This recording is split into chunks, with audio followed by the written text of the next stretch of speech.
kaibigan, nandito ako ngayon sa aking ginagawang bahay ng manok. At tigil muna ako ngayon sa paggagawa kasi naubusan na tayo ng kawayan, nag-order pa tayo. Tapos yung ano pala, yung pang-itaas nito, kinulang din ako ng kukulamber.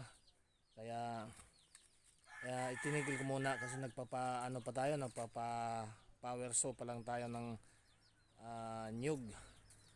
Ayan po mga kaibigan. Samantala, ipapakita ko rin muna sa inyo yung aking mga nagawa. Nakapagsahig na tayo, yung kabilang side. Ito, papakita ko. Ayan po yung aking mga nagawa. Nakapagsahig na tayo dito sa side na to. Tapos yung kabila, may kunting natira dun sa dulo kasi wala na tayong kawayan. At itong kabilang side, ayan, kulang pa yan. Wala pang sahig. Kinapos po tayo.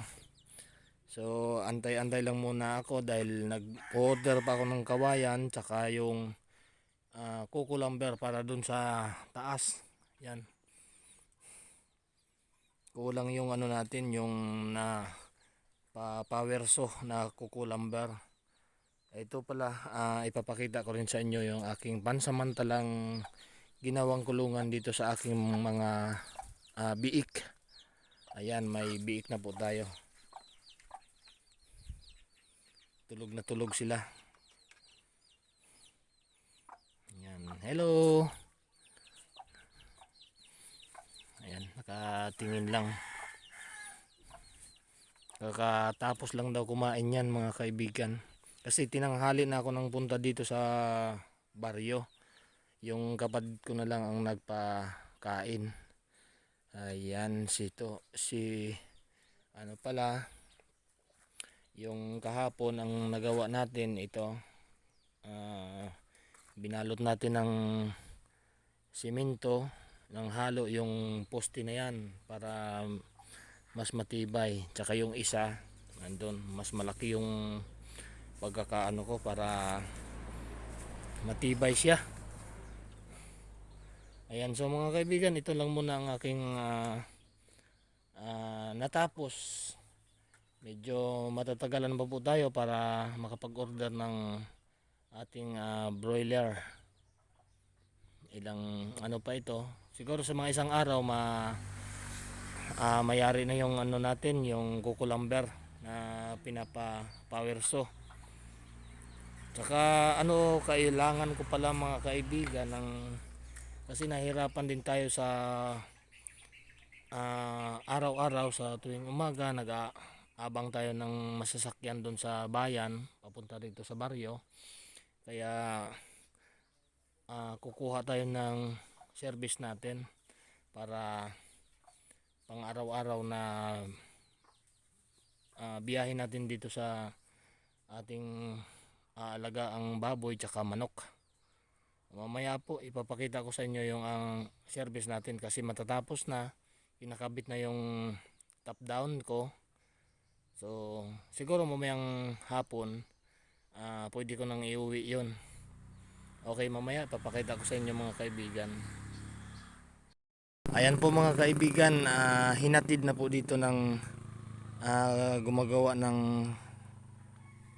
motor. Yung kinuhaan ko ng motor, bali ano ko rin, pamangkin ko rin yung gumagawa. Dinala niya dito sa lugar kung saan ako gumagawa ng bahay ng manok. At dito sa dito sa kapatid ko. Ayan, dito sa lugar ng kapatid ko at yung ginagawa kong bahay ng manok. Ayun po mga kaibigan. Kanina dinala niya dito sa akin yung motor saka yung sidecar. Natapos na niya kasing ikabit ito yung sidecar ko. Ito galing pa itong Maynila na buo ito, bali may bubong yan kasi tricycle ko dati yan dun sa Maynila.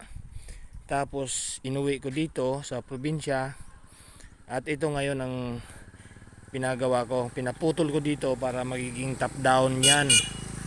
Ayan, top down po yan mga kaibigan para mas magaan yung ano ko, yung kasi maraming mga paakyatin dito. para magaan siya, pinagawa nating top down. Yan. Itong upuan sira-sira pa, pero gagawin ko na lang yan. Madali lang naman yan. Tsaka pipinturahan ko pa itong dito, yung side na to. Tapos yun, ayan, okay na po. May ano na po tayo, service. Importante lang naman dito, ano talaga, may service akong pang araw-araw. Kasi araw-araw kung pumunta dito sa ginagawan ko ng bahay ng manok. Tsaka pag nag-alaga na ako ng manok dyan, pag natapos yan, siyempre kailangan talaga araw-araw nandito ako. Tsaka may baboy na rin tayong inaalagaan dyan. Ayan po siya, ang motor. Yan, okay naman yan pang araw-araw natin na service dito sa baryo. So yan po mga kaibigan, maraming pong salamat sa inyo sa pagsama nyo sa akin.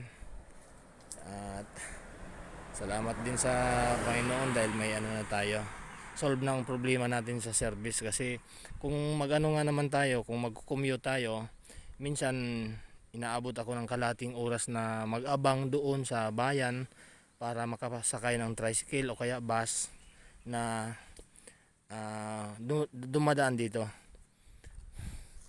Ayan po, solve na yung problema natin. Okay, maraming salamat. Thank you and God bless po sa ating lahat. Magandang hapon po.